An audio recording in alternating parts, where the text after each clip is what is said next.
He said the reaction of the other four weapon states, the United States, Russia, Britain and France, was completely defensive. The Americans and Russians made clear they were prepared to talk to each other, but Britain and France, O'Neill said, saw nuclear weapons as desirable levers of political influence, devoid of which their governments would forfeit leverage in Washington and Moscow and within the corridors of NATO. The then Prime Minister, Australian Prime Minister John Howard, and his Foreign Minister Alexander Downer, who received the report which I had commissioned, dropped it like a hot cake. The then Foreign Minister labelled it as a stunt by the previous government. They did not want to be in the business of taking the issue to the United States, as I certainly would have. All the more pleasing, therefore, for those of us who know that the have and have not policy of the NPT is not sustainable, to see in January 2007 the former US Secretaries of State Henry Kissinger and George Shultz, along with former Defence Secretary Bill Perry and Senator Sam Nunn, publish a joint call for the elimination of all nuclear weapons. In October 2007, those four statesmen led a conference at Stanford University on ways of taking their proposal forward. And Robert O'Neill, who attended that conference, said he believed momentum is building. He said, and I quote him, "On rereading the Canberra Commission report today, I believe it makes more sense than it did in 1996, because it was the foundation document for denuking the world and remains so. The plain fact is there can be no non-proliferation without de-proliferation. That is, if the weapon states are not prepared to rid themselves of nuclear weapons, why would other states continue to deny themselves the kind of leverage which these weapons bring? I mean, look at India and Pakistan, or even North Korea. None of these states are NPT signatories, not any of them. Yet India, by having these weapons, is now pulling a deal from the United States for nuclear technology, and one which allows it much greater freedom to build weapons. Pakistan's possession of them saw the regimes of General Musharraf treated very favourably by the United States, while North Korea continues to be handled with kid gloves. And what a dicey proposition Pakistan is. Another one of those trustworthy democracies. Bhutto has been murdered like her father, while Musharraf himself is now gone. Well may we ask, who is to contain and manage Pakistan's nuclear weapons for the long-term benefit of the rest of us? Another flimsy coalition of political parties, or perhaps another general? It seems if you have nuclear weapons and you flaunt them, you're more likely to be noticed and treated concessionally. And of course, North Korea is the exemplar in this respect. Now, many people will say that with communication and globalisation of economic wealth being what it is, an outbreak of major conflict seems more and more remote. That global interdependence and the shrinking of the world makes war a decidedly unproductive way of resolving foreign policy differences. Well, it does make it an unproductive way of resolving foreign policy differences. But people should be reminded that that was said at the time of the last great intensification of trade, at that time between Britain, France and Germany, along with the growing US economy before 1914. I mean, these are somewhat similar times to the globalisation today, but it was an Atlantic globalisation, but it didn't stop the blow-up. The lesson is that when the strategic bits go wrong, the economic bits soon follow. Certainly not the obverse. When the trade goes well, the strategic wrinkles get ironed out. They don't. As I remarked earlier, the structure of the international system is anarchic. Was anarchic, remains anarchic. This condition cannot be remedied, but structures to mitigate its most violent manifestations can be put into place. Against this backdrop remains the open question about the West and its fibre. The question which was resoundingly answered by that generation who suffered the Depression and the Second World War and who delivered us into a new era of peace and prosperity.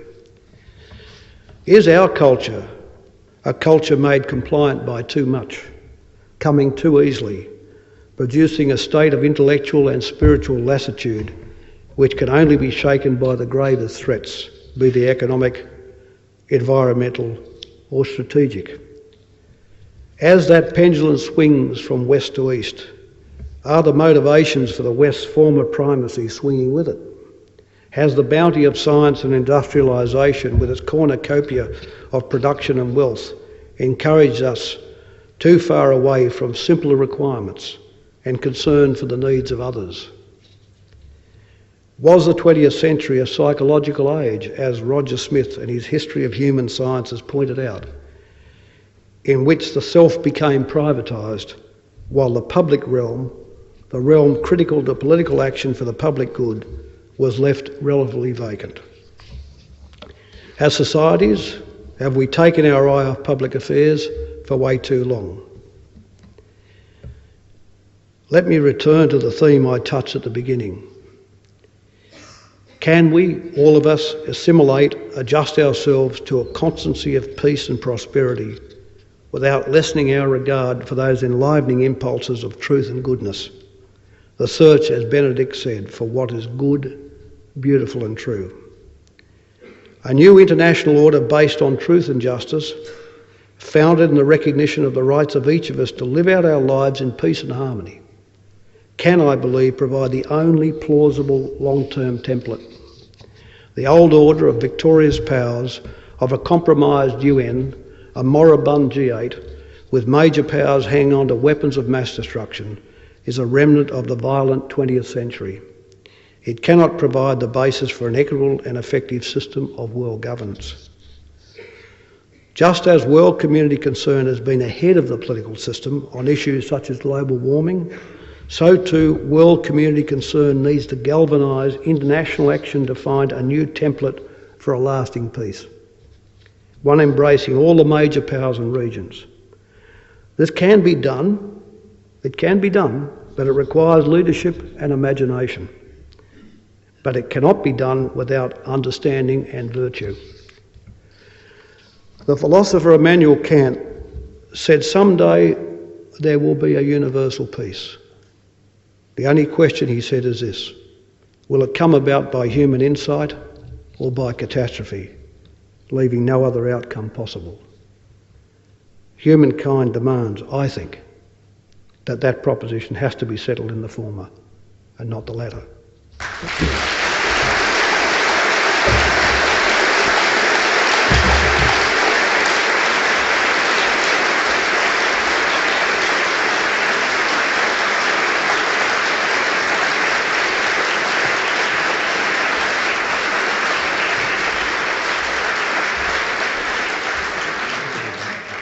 Well, thank you very much. As I said, I wanted to make sure that we left some time for some questions this evening. I wonder if I might just start, Paul. Given that you finished off with saying that we are very much in terms of shaping the 21st century, looking for leaders who have particularly leadership qualities and imagination, I wonder if you could just tell us briefly how you think our new Mandarin-speaking Prime Minister is doing in terms of shaping the world in our own region, and also in terms of his relationship with the US. I wonder if you could just also give us your reflections on Senator Obama.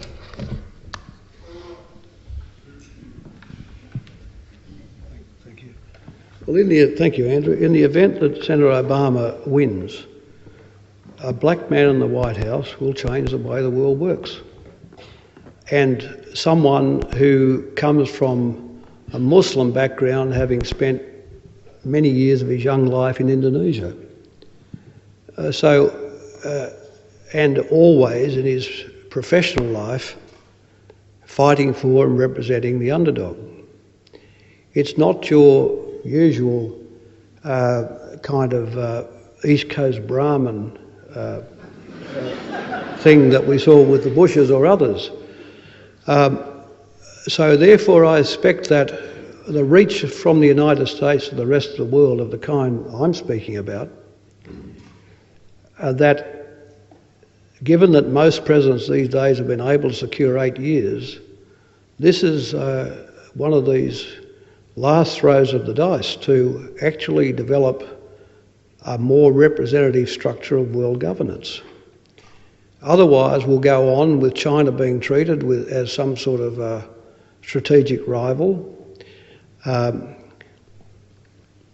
Americans trying to do as they've done with India, on again, off again, on again, off again. Currently they're on again, and they're now about to give India an enhanced nuclear capacity. In other words, and at the same time, as I said earlier in my remarks, not finding a place for Russia. Russia is a great sovereign power. It's always been a great sovereign power, certainly in the last 2 or 3 centuries. And the idea that it doesn't have vital national interests is, of course, foolish.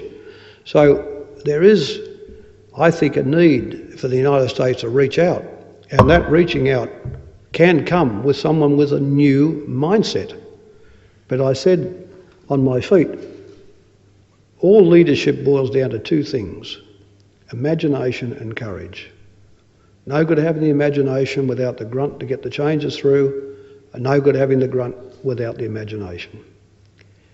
And therefore, if Obama has the imagination, and he may, and he looks to me like he does, he may do it. But then again, if he loses to a John McCain, who knows that the most unlikely person might be the one who makes the shift. One thing is for sure, we are going to move to a bipolar world, whether the Americans like it or not, and they have only a number of years to reshape the international system in a way which guarantees them some primacy of action in the longer run, when they're simply a state amongst states, a power amongst powers, rather than the primal power they are today. Now, you mentioned the Prime Minister, Kevin Rudd.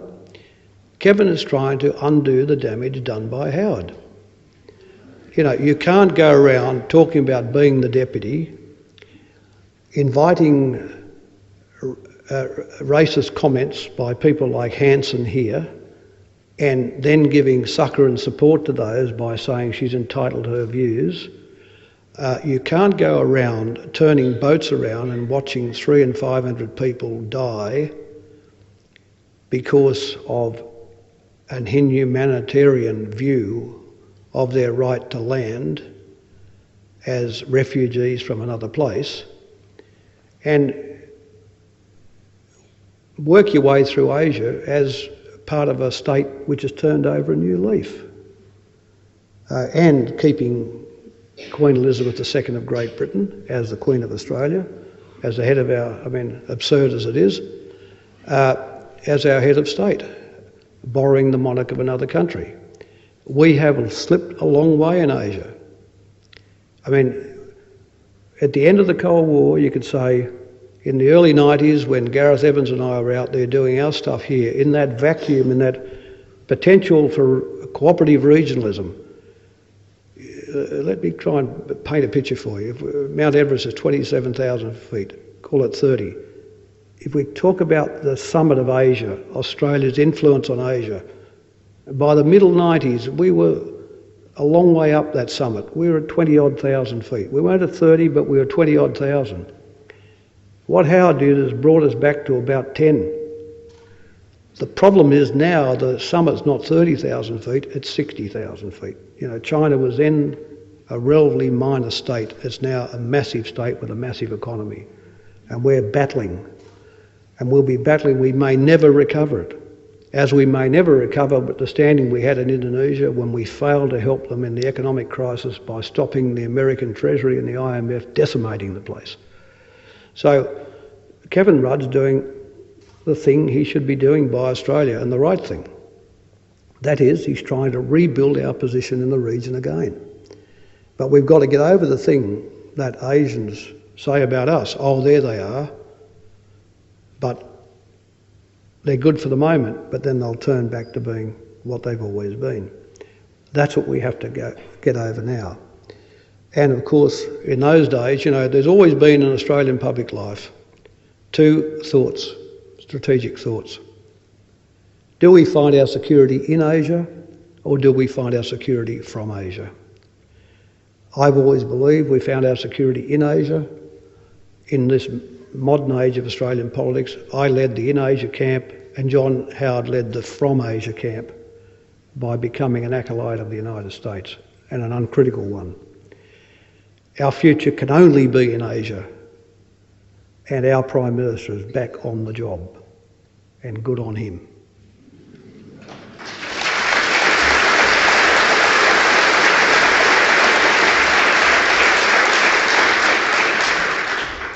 Okay, first question, please. Yeah. Comment on the role of India, please. Well, India has, well, the first important thing to say about India, it's a massive country and it has no ageing. I mean, all the Western societies are ageing, including Australia. A much higher proportion of aged people being supported by a smaller proportion of younger people. This is doubly true in Europe. It's also true of the United States as it is here. It's also true in China. China has, at the moment, a very good demographic profile. But as their one-child policy produces an older, retired age population, the demographics will also shift against them. But at the moment, there are more Indians being born than are dying. So you've got this tremendously young state. And I think the great challenge with India is to focus it on its own internal development. And as you know, one of the great strengths of that society has been its education system, but it's always been a tertiary system. You know, they never believed, a lot of these Indian politicians who got around in Gandhi suits never believed in educating the people down below, like say Suharto did. You know, so you've got a body of people uneducated, but a top strata very educated. The challenge will be to deepen that education and to continue to reform their economic structure. But you know, you'll often see in India a politician, you know, they'll walk around, you know, dressed traditionally and they'll walk over someone in the street. You'll never see that in China. Never see it in China. And while ever that condition remains, that mentality remains, they won't sign up their community to the change like the Chinese have. So I think, you know, people say, well, India will be to services what China is today to goods. That I think is simplistic. It's partly true, but it's simplistic. But it did have that old Soviet bureaucracy which poisoned the well of change in India, and there being the yoke of that bureaucracy is now changing because simply they're just getting older and dying out. The challenge will be for people like Manmohan Singh to force those changes through. Many he did as finance minister. He used to sit next to me at the IMF in the 80s, representing India when he was the finance minister and I was treasurer of this place. So this is a guy that's got it up here, but whether he can get the political support in the place to do it, I'm not sure. But they can be a force for stability. But again, they don't need to be strategically messed about with by the Americans or other people in some way hoping to contain China. You know, let's get the right policy about China, then we'll have the right policy about India. Paul, can I just ask, the Indian government, as you know, has recently voted to buy US technology to develop nuclear power. Given that, do you think Australia should sell uranium to Indians? Australia sells uranium to countries which are, I think, subject to the NPT. I don't think we sell it to non-NPT states, and we shouldn't. You know, because as you know, once you end up with spent fuel rods, those fuel rods can be reprocessed for weapons grade uranium, 2308 or plutonium. So, and anybody who already has a nuclear program can do that today if they have the technology. So I don't see any inconsistency in Australia supplying them with uranium, but I do see an inconsistency in supplying a state which is not prepared to be an NPT signatory. You You've done many press conferences yourself. You don't need me to choose people to ask questions, but any questions, please? Some would look back on the Howard years and say it was more of a time of social reform rather than economic reform. What do you see as the next big economic reform project for Australia? Well, in my period it was internationalising the economy, opening up the financial, the product and the labour markets, making the economy flexible. And the end result is there for all to see. Since 1992 in Australia we've had a 30% real increase in incomes, 30 over inflation. In the same period in the United States has been 0. If you're a working person in the United States, since 1992 you've had only a nominal growth in wages but no real growth. Here you had a 30% real growth. That's why the country is jumping along the way it is, but you had it with low inflation. There's only 2 ways to improve people's living standards: by increasing their wages and by dropping the price level. And when we got rid of tariffs and we removed centralised wage fixing for an enterprise bargaining system, which I legislated in 1993, we got to a point where the gap, that is called disposable income, was very much greater. And that's why people in this country are living well. And in part that was accomplished by a massive increase in productivity, which came about by cutting tariffs and also freeing up the labour market to work productively. We had productivity running at about 3%. We used to have it running at about 1%. If you pay 4.5% for wages or 5%, and you've got productivity at 3%, you've got an inflation rate of 1.5% to 2%. And that's what we've had. So if you're getting 4.5% for wages and inflation's 2%, you've got a 2.5% real increase a year. Over 10 years it's 25%, and over 15 years it's 30%. Now, that was done by a Labor government. You know, people here sometimes say, oh, well, Labor governments, you know, they swallow an economic textbook, you know, they're following the policies the Liberal Party would have followed. The Liberal Party wouldn't have the wit to have put the policies down. You know, I mean, give us some credit. Give us some credit. And the end result is that we did it also with a very great social wage. Access and equity in health. You can walk out of this place tonight and fall over and be in a teaching hospital and be treated. If you're not well, you can go to your doctor, and if he's a bulk biller, he won't charge you a penny, and if you go to someone of choice, they'll charge you something reasonable. That doesn't happen in the United States.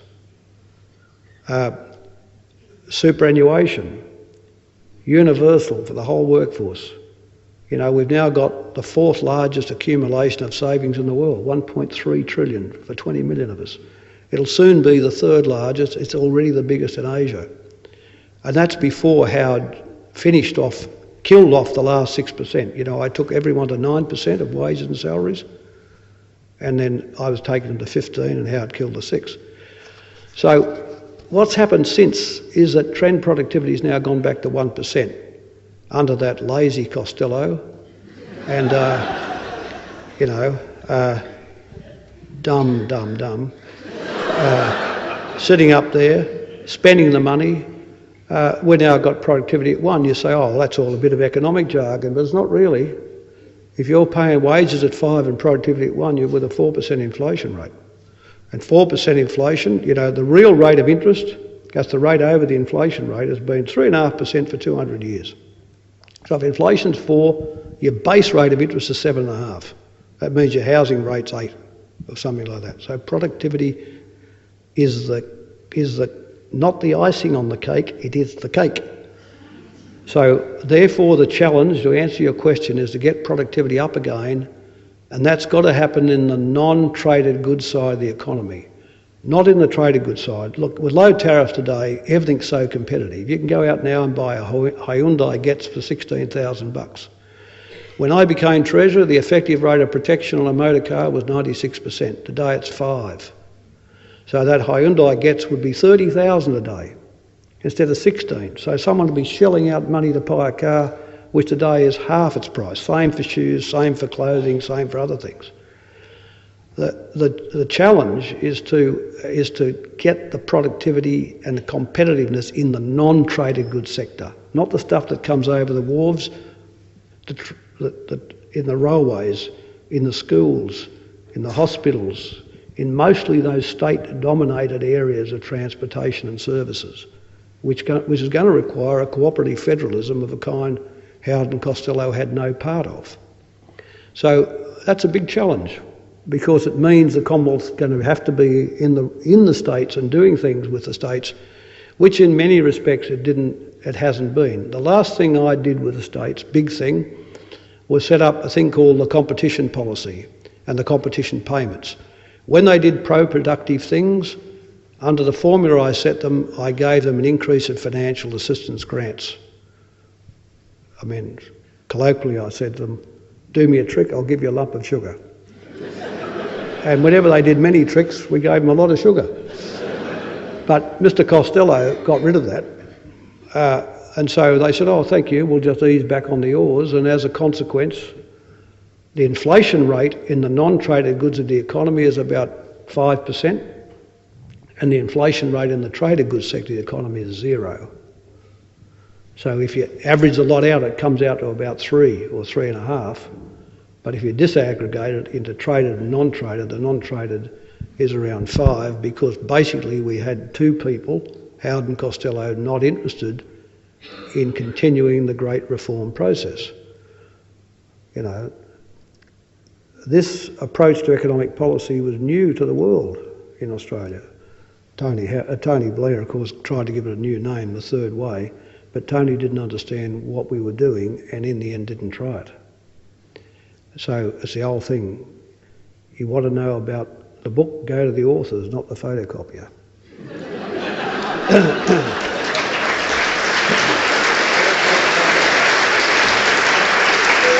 One more question. Yep. We were taught about greenhouse and global warming back in the 70s in primary school. Do you think you did enough environmentally when you were Prime Minister? Well, the agenda was different. It was then about saving things which were going to be wiped out, like the Gordon below Franklin in Tasmania, like the Daintree rainforest, like Shoal Water Bay and Jarvis Bay, and other important environmental spots around the country, which were all done. And of course, adopting a policy in respect of the native flora of Australia, 3 times more representative than that which the United States has adopted in respect of that flora and those forests which obtained before European settlement. So these things were on. At the time, you couldn't say that the science was at all, in the 80s, too much aware that global warming was the cause of the problem, and certainly no solid conviction that while global warming is the cause of the problem, that human intervention was the cause of the global warming.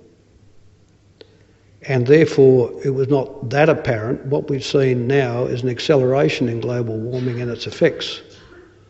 And Kyoto had kind of started about the time I finished, but there was no resolution much by the major states like the United States or China to be in it.